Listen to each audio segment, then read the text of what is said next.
Hey, welcome, good evening, hello, friends, family, Team Superdad around the world. It's Johnny here. It's the 28-day habit challenge. We're on day 16, 6, 10, 5, and 1, 16. Today, stop fucking swearing. This podcast is going to have the explicit button. Swearing. We've been looking at, basically, I've been doing a 28-day habit challenge, and this is day 16. And it was like I had this in the list, and it was kind of, on the one hand, it's kind of funny, and on the other hand, it's kind of awkward. I have written like the blog post, the email thing, and it is funny. Swearing is funny, but there's also a time when it's not very funny. So it's not very funny. When little kids swear, it can sound quite funny. We've all seen those YouTube videos of the kids swearing or whatever. Welcome to this 28-day challenge. The Team Superdad community is a safe place for busy dads who are fed up with, flipping just the toughness of it all. Basically, I've been working on some new ways of describing it. And I was part of a mastermind event today, and Nick James was challenging everybody in the event to be more unique, to put yourself out there, right? And I was like, okay, do you know what? Team Superdad is for busy dads who feel worn out, overworked, and undersexed. It's time to take control of your life. Like, it's time to take back control of your life. So, and that is probably the reality of it, right? And I know there's mums out there who feel the same way. Slightly different, perhaps, topics, but they certainly are feeling overworked, undervalued, maybe undersexed. It would be awesome to know if there are some women out there, because normally it's the dads moaning about that. You can post wherever you're seeing this, and it will come through as comments to me. So it'll be great to see that. If you go to streamyard.com/Facebook, you can give permission and your name will pop up. So if we just, what is your favorite swear word? Then I can put that up there. Boom. Let's have a look. Hey, and you can have it looking like that, okay? So, and that's a good question. What is your favorite swear word? Like, what? Oh, Periscope doesn't like it. Thinks it's spam. Oh well. Fuck them. I don't really swear that much, if I'm honest, and it's not a good thing to admit. Probably one of the few times I swear is when I'm like absolutely at my wit's end with my kids, and I'll end up swearing at them. So that's a little bit awkward and not something I'm necessarily proud of. But the important thing is being aware of it. Swearing is pretty much lazy. It can also be funny. It can definitely be funny. And a good swear word, appropriately placed, it will punctuate a moment perfectly. And a comedian will tell you that. Problem is, not all of us are comedians. Derek and Clyde. Have you ever listened to Derek and Clyde? Basically, Dudley Moore and the other bloke. You can all the albums are now on YouTube. Like when we were kids, you'd have to try and find old, like, flipping records of them, or some old mate would have them, or a tape, right? But if you haven't listened to Derek and Clyde, oh my gosh, I'll put it up in the Team Superdad group. I'll put a link to one of the YouTube videos of Derek and Clyde. You get some proper swearing in that. But Mickey Flanagan is like a bang up to date comedian. He's got a funny sketch about, and I'm not going to say the C word, but he's got a funny sketch about how how it doesn't go down well in America, but he can use it wherever he wants in Britain, which is very funny. But apparently, when I was a kid, I would regularly drop a swear word, and which also apparently, from those that were around, was down to my dad. So, like, do you know what? My dad keeps coming up in all these things. He keeps coming up in all these daily habits. It makes you realize actually how much of, I'm going to try and turn that off, makes you realize how much of our habits come from our parents, come from how we grew up, the environment we're in. If you're wondering why I'm looking left all the time, it's because I can see the comments and the people watching. If you are watching, then say hello. Let me know where you're at. What is your favorite swear word? If you start a watch party, that would be awesome. I want to bring in as many people to the Team Superdad live streams. We're growing the Team Superdad community, and the more dads I can bring in, then the better, the more successful, the more fun we can have, the more families we can impact. And ultimately, for me, that is actually what it's all about.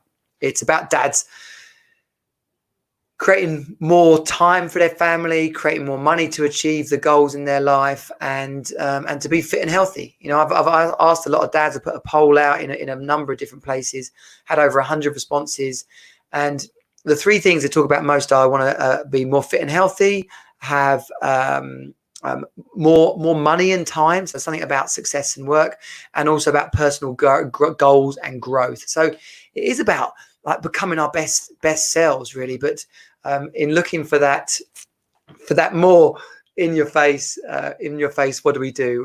We're here for busy dads who feel worn out, overworked, and undersexed. Let's do this. Swearing, though, you know, how many people swear? I know I've worked in places where swearing was pretty much just part of the everyday language. When I was younger, I definitely swore a lot more. My dad swears all the time. He's also got a huge vocabulary, and he sort of drops swear words like little fun bombs, basically, just to see who he can shock.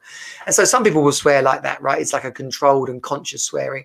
Other people, do you know what? As I say that, some people are going to laugh their ass off at the idea that my dad has any control over his swearing. He probably doesn't. But you know, maybe that's you as well. You know, and if your swearing is out of control, then that can't be right. That's like anything in life. If it's out of control, if you can't have just one beer and you end up having 6, then you've got no control over that. And for all the fun you can have dropping a carefully placed swear word to either shock or entertain, you know, when it's just part of your language, like blur, shit, this, bollocks, that, you know, like, I think that's reckless. And if, you know, think about it, if it's not something you would happily say in public, then definitely don't save it for something in private. And we'll come on to that in a second, and talking about arguments and when swearing can become aggressive and unacceptable.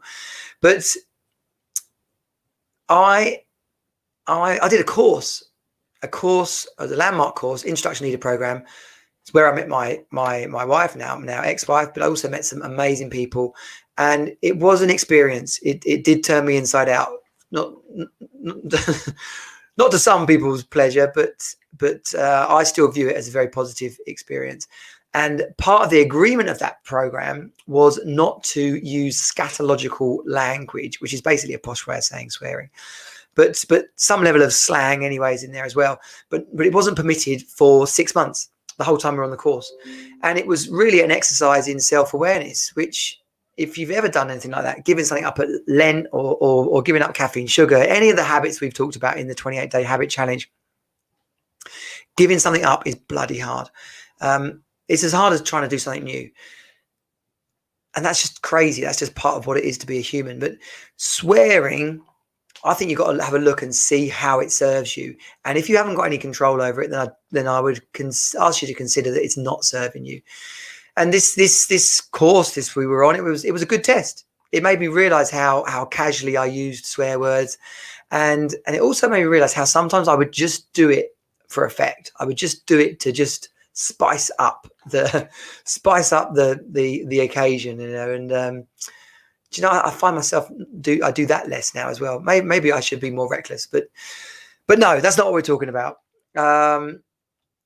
But yeah, when I think about swearing in arguments, in relationships, then there's been times when I've sworn at my girlfriend or wife. I'm not really proud of that. I've had to take responsibility for that, and I think everyone should. I think it's like a boundary that gets crossed, and the more times you cross it, the more not acceptable, but the more acceptable it seems.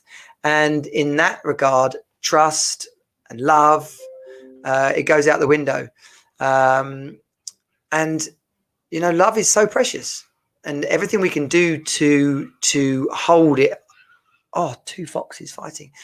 Anything we can do to hold it like in something precious, in high esteem, we should do.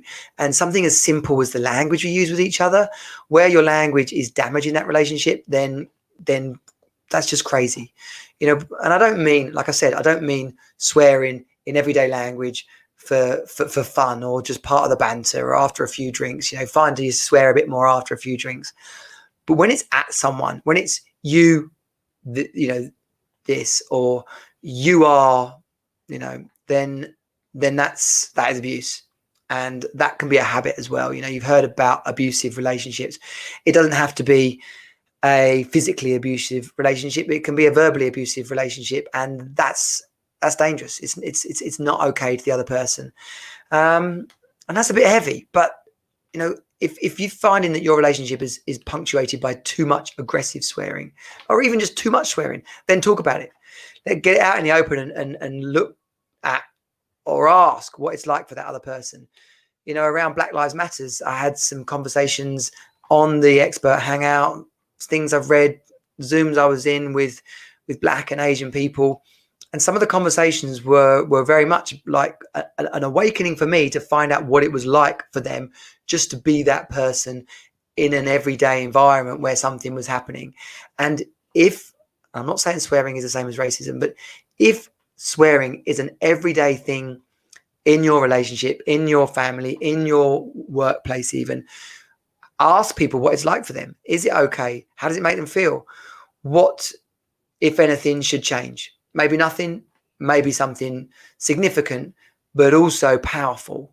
And if you can build a stronger relationship just by changing your language, then that's got to be worth it.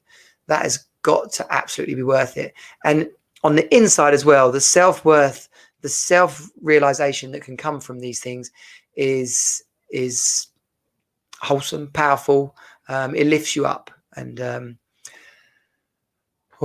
feels a bit emotional, a bit heavy, but it's not actually. I thought I had a whole just like rush of thoughts there about different people and different scenarios, and occasions where I think like, wow, what if that hadn't gone that way? Or what if even like people to me as well, right? Things that have happened to me as well. So we got to go back to comedians, right? Go and find the Mickey Flanagan. Go and find the Mickey Flanagan where he talks about dropping the C-bomb in New York. Go and find the Derek and Clyde videos on YouTube. Eddie Murphy, well, what's he called? Richard Pryor. Like if you want to go back to the 70s, he swears. He's got some good swearing. Eddie Murphy's is quite a lot more edgy, okay, and some of his stand-up stuff has aged horrifically, but it doesn't take away from the fact that a comedian can absolutely bring the house down with some well-placed swear words. And that's it. There is a time and a place. Just make sure your swearing isn't a nasty or lazy habit. If you know a dad that wants to kickstart his life, I can't promise he's going to get more sex, but I can promise better relationships, more empowerment around money and finances, and doing work that we love, having a great time, firewalking, skydiving, literally grabbing life by the balls. If you're a dad that feels he needs to grab his life by the balls, then come on over to Team Super Dad. It's where we put the hero back in you. I look forward to seeing you tomorrow. If not, over in the Team Super Dad community later tonight. Team Super Dad out. Bye.